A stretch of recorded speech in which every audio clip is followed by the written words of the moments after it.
নারী গঠিত অপরাধ নিয়ে রাজ্য সরকার কিংবা মহিলা কমিশন নীরব দর্শকের ভূমিকায় সম্প্রতি শিশু কিশোরী সহ মহিলাদের উপর ঘটে যাওয়া ঘটনা তুলে ধরে এমনটাই অভিযোগ করলেন বাম নারী নেত্রী কৃষ্ণা রক্ষিত। সোমবার বিকেলে গান্ধীঘাট সংগঠনের রাজ্য কার্যালয়ে সাংবাদিক সম্মেলন করেন নেতৃত্ব।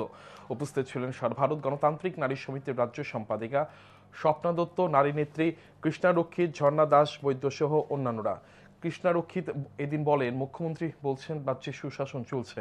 ওনার প্রশ্ন, এটা কিসের সুশাসন? তিনি মুখ্যমন্ত্রীর দৃষ্টি আকর্ষণ করে দাবি জানান অপরাধীর গ্রেপ্তার ও দৃষ্টান্তমূলক শাস্তির। পাশাপাশি মহিলা কমিশনের কুম্ভকর্ণের ঘুম ভাঙার জন্য আবেদন জানান। নারী বলেন, রাজ্যে মহিলা কমিশন আছে বলে লক্ষ্য করতে পারছেন না। তিনি এও দাবি জানান এসব অপরাধের বিরুদ্ধে সরকার যাতে ভূমিকা গ্রহণ করে।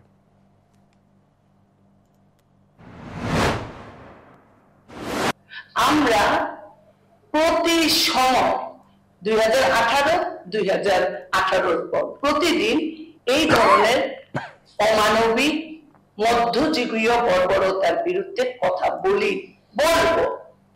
ফলে আজকে সাংবাদিক বন্ধুদের মাধ্যমে আমরা রাজ্যের মুখ্যমন্ত্রীর দৃষ্টি আকর্ষণ করতে চাই। মুখ্যমন্ত্রী বলছেন সুশাসন চলছে। এটা কিসের সুশাসন?